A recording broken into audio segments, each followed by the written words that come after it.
مرحبا صبايا، ورجعت لكم فيديو جديد. اليوم رح اعمل معروك ناجح 100%، وعلى كفالتي، وعن جد بجنن بجنن. يعني اطيب من السوق ب1000 مرة. بكل امانة كتير ناجح، صار سويته بيجي 4 مرات رمضان، وكل مرة بيطلع اطيب من اللي قبله. هلا هون عندي انا خلطت النواشف امبارحة بالليل وهيك حطيتهم على طرف. النواشف اني حطيت كيلو طحين، يعني 10 كاسات بيساوي 10 كاسات، ومعلقتين كبار خميرة 20 جرام، و180 جرام سكر، تقريبا بيساوي كاسة ونص سكر. وظرف فانيلا، ظرف بيكنج باودر، وخلطة كعك أو شمرة، وطبعا معلقة المحلب ما بنقدر بلاها، ورشة ملح. هدول هني رح اكتب لكم اياهم بصندوق الوصف وعلى الشاشة كمان، مقادير المكونات الجافة. وخلطتهم كلهم مع بعض وتركتهم على طرف. وهلا رح نبلش نحط المكونات السائلة. عندي حبتين بيض، بسم الله، ومعلقة كبيرة سمن حيواني ولا زبدة حيوانية. أنا هون عندي سمن عربي غنم، بتجنن هي ريحته، ما شاء الله الريحة بتجنن. رح أحط تقريبا معلقة كبيرة. بلزمنا تقريبا 3 كاسات حليب، أو حسب احتياج العجينة. هلا أنا رح أحط وشوف. هي كاسة. هلا حليب كمان هذا كامل الدسم. هلا رح احط كاستين وبرجع بضيف اذا لزمني، بس بما انه كيلو طحين بياكل اكثر يعني، لانه 10 كاسات. الكيلو طحين يعني 10 كاسات. بالعاده انا بعمل 5 كاسات طحين. هلا بنبلش نعجن ونخلطهم مع بعض. بسم الله الرحمن الرحيم. يا سلام، الريحه فورا فاحت. حتى البيض حطيته بيض بلدي، انتبهوا الصفار البيض. يعني كل المكونات اللي انحطت طيبه. تتوقعوا الطعمة كيف رح تطلع. السمن حيواني، البيض بلدي، الحليب حليب دسم، يعني حليب بقري، شغل ضيعة، يعني مو من المحلات، مو تجاري. المكونات كلها بتجنن. حتى المحلب اللي ضفته مو محلب بودرة، انا بشتري محلب حب وبطحنه بالطاحونة، عن جد بيطلع محلب يعني مو مغشوش. بسم الله. هلا سر المعروك هو العجن، العجن، هذا هو السر. المعروك غير باقي المعجنات كلها، انه بده عجن كتير. هو اسمه معروك، بده عرق كتير. وشغله تانية انه بينرق بالزيت مو بالطحين. هلا شوفوا كيف. انا من قبل كنت مفكره حالي عم بعمل معروك، عن جد طلعت الايام اللي راحت كلها ما كان اسمه معروك، كان اسمه اي معجنات طيبه يعني. بس المعروك الاصلي هيك طريقته تبع المحلات. هلا رح ارجع اضيف حليب، بدها حليب كمان. نحط شوي شوي مشان ما تمرق العجينه ونعجن.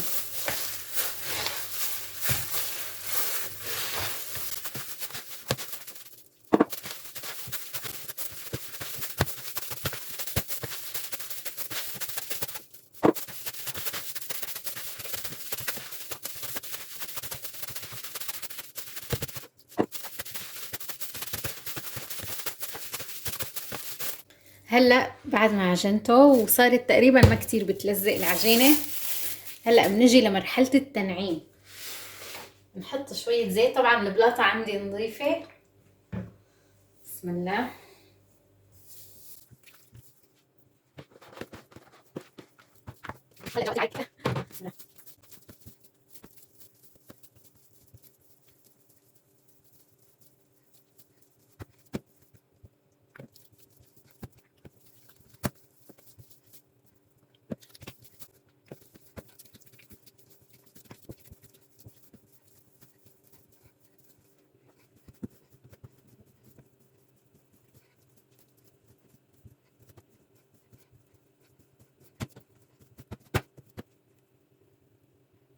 هلا انا عجنتها كتير ولسه بدها مرحله تنعيم على المظبوط، بس بالاول بنغسل ايدينا مشان ما عاد تلزق.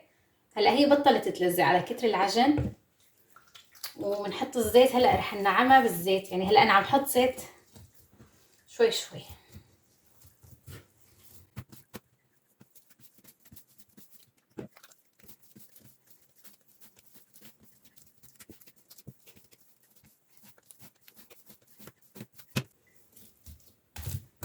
هلا هيك صارت جاهزة. شوفوا ما أحلاها وما أنعمها، وما عاد تلزق بإيدنا أبدا لأنه عجناها منيح.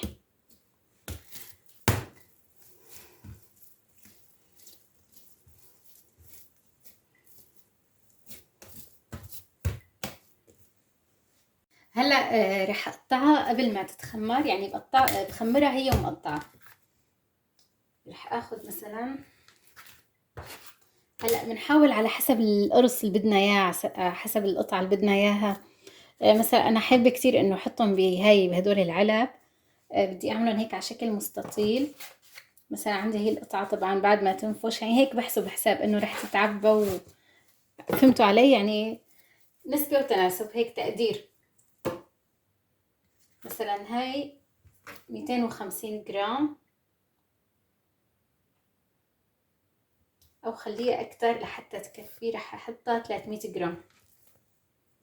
هي هيك صارت 300 جرام. ونكورها هيك بهالشكل.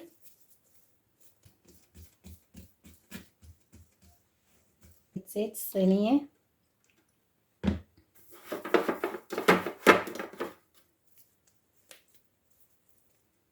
بحطها هيك لحتى تختمر.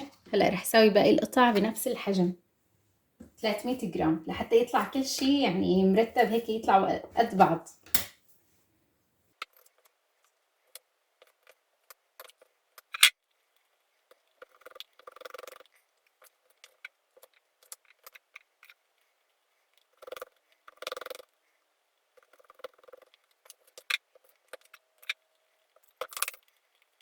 شوفوا العجينة ما أحلاها عن جد. صار الشغل فيها كتير سهل، خلص ما عاد تلزق أبدا لأنه انعجنت منيح ونعمت كتير منيح. شوف شو قد ناعمة.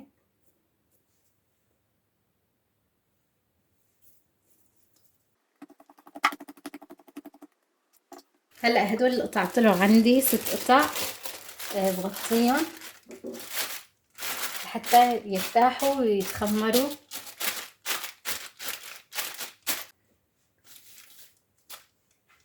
بتركن هيك شي نص ساعة.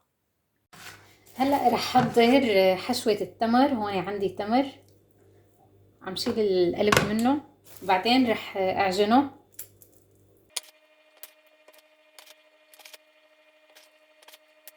رح اضيف عليهم معلقة سمن وشوية هال وشوية قرفة.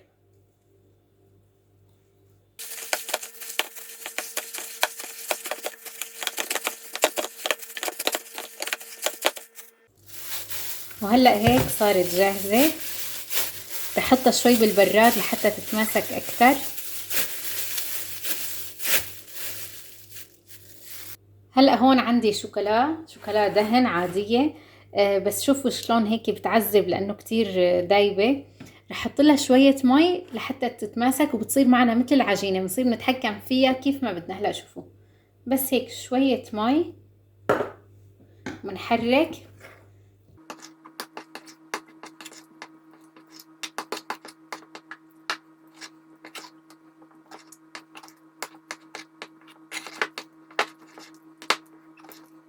شوفوا كيف قوامها شد. بتصير تنمد معنا مد، يعني ما بقى بتعذب. شايفين كيف هيك سمكت ومسكت على بعضها.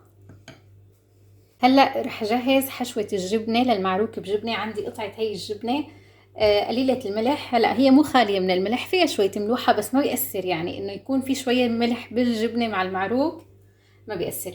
هلا رح اقطعها مكعبات وجهزها. بسم الله.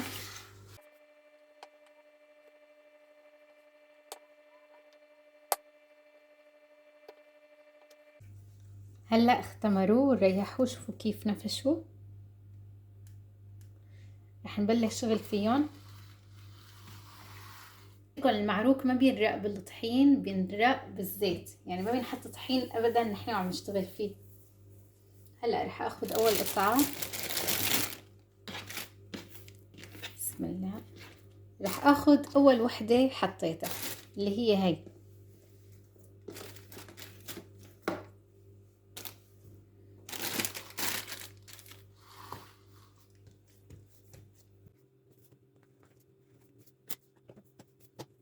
شوفوا العجينة ما أحلاها، فورا بتفتح معنا بكل سهولة. هلا أنا رح رقها شوي، رح أعمل طبقتين بقد بعض.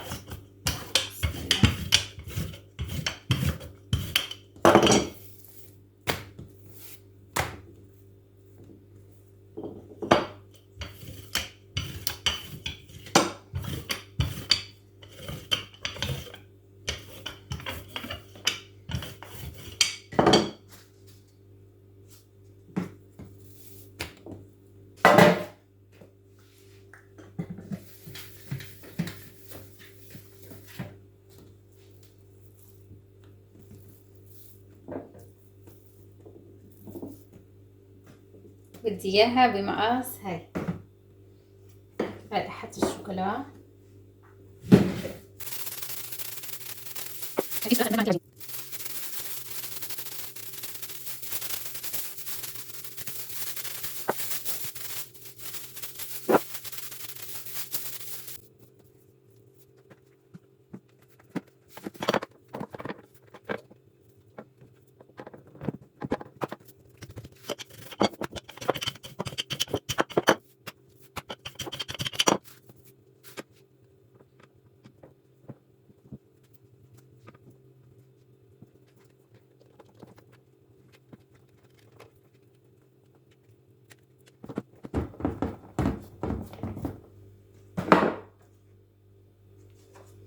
هلا هيك خلصتها وعملتها نفس القالب. هلا هدول كرتون، يا ريت بيدخلوا الفرن كان اسهل بكتير، وانا اخترتهم لانه رح اخذ المعروك معي، عندي عزيمة. مشان هيك حابة انه بعد ما يستوي رح احطهم هيك بالعلب وقلهم اغطية كمان لحتى يطلع شكلهم مرتب. مشان هيك انا تأيدت بهذا الشكل. ولا هو اذا كنا عملناه مدور بيطلع اسهل، ولا اذا عملناه مديناه بالصينية نفسها بيطلع اسهل. بس هلا هيك هي صارت جاهزة. هلا رح اخذ قطعة ثانية. هلا شوفوا انا ما كتير استعملت زيت، يعني شوفوا هي كانت لعندهم، يعني حتى مع العجن رغم العجن كل شوي حط زيت، بس يا دوب نقصت شوي، يعني يا دوب ما بيطلعوا ربع كاسة زيت، ما بيطلعوا.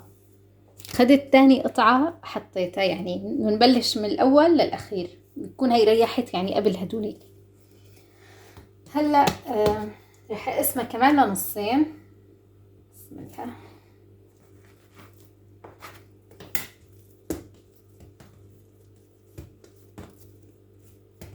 ناخد اول جزء.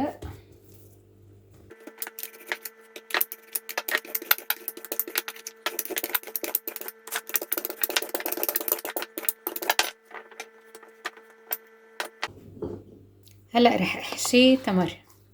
هي التمر عندي بحطهم هيك.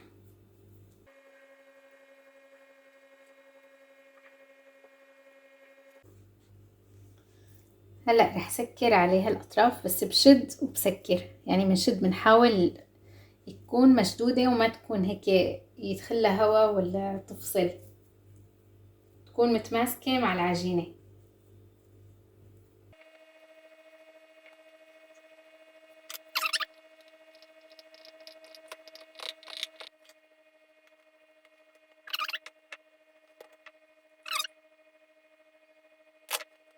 برجع بطلع المقاس نفسه.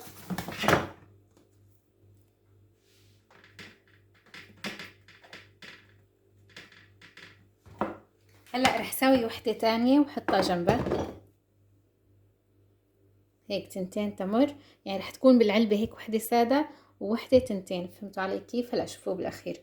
هلا انا نسيت شغلة، انه ملتها بالسمسم. هلا رح لت التانية. هلا عملت تاني قطعة نفسها محشية تمر، وهيك بنحطها بالسمسم، تاخد لها وش سمسم.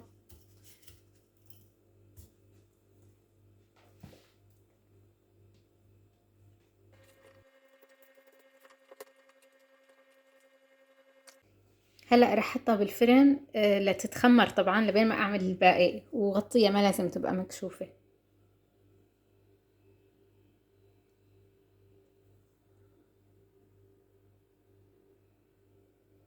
بعد ما جهزتهم كلهم ومثل ما شايفين حطيتهم هون بالفرن يتخمروا. بأرضية الفرن بنحط صينية او اي صحن وبنحط بقلبه مي مغلية عم تغلي غلي لحتى يتخمروا على البخار، وبنسكر لنص ساعة. وطبعا البخار يعني هيك بيكون عم يطلع بقلب الفرن، شوفوا حتى بلور الفرن عرقان، يعني بيتخمروا على البخار. نتركهم هيك يتخمروا شي نص ساعة. هلأ طالعتهم وشغلت الفرن لحتى يحمى من فوق وتحت مع بعض على درجة 200. وطبعا شلت المي، شوفوهم هيك بعد ما اختمروا. هدول حشيتهم جبن كريمي، جبن دهن، وهدول حشيتهم الجبنة اللي قطعتها. يا سلام، هيك الصواني جاهزة، هيك أسرع بالشغل. هلأ طلعتهم من الفرن، الريحة بتشهي، شوفوا شكلهم. هلأ رح أدهنهم بالقطر بس هيك مشان يعطي لمعة يعني.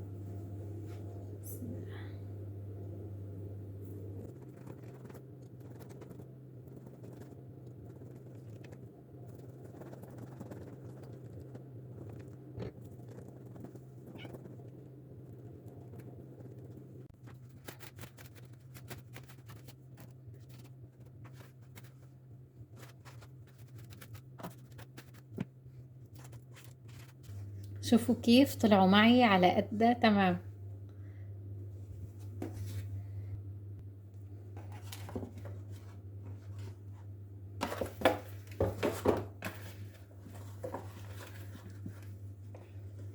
العجينة كتير طرية، كتير كتير.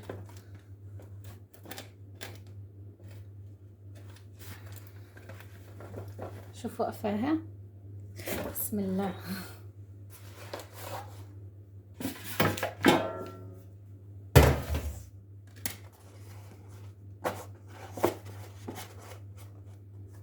رح اقص شوي منها، هي ما زبطت.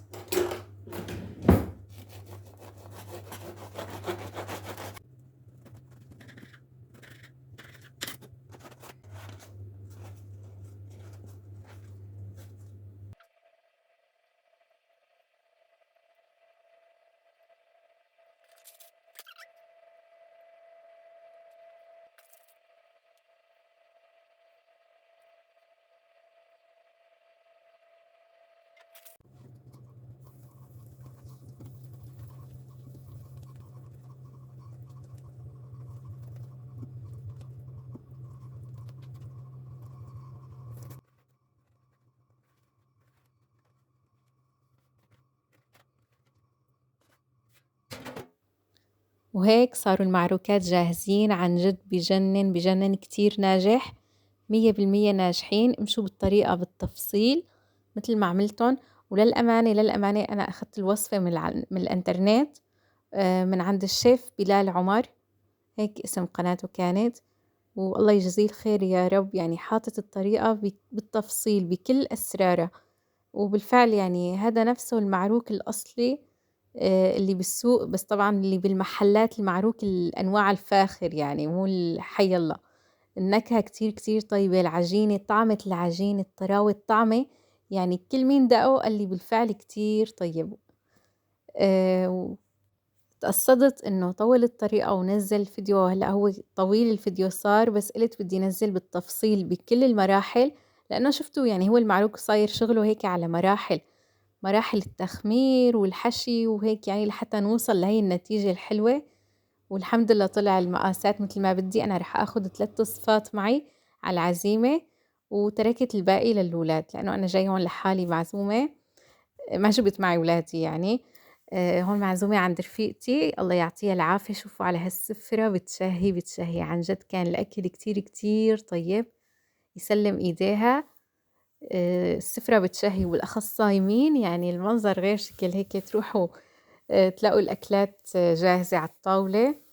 وهيك وصلنا لنهاية الفيديو. لا تنسوني من اللايكات والتعليقات، اكتبوا لي إذا حدا رح يجرب المعروك بعد ما يجربه كيف طلع معه.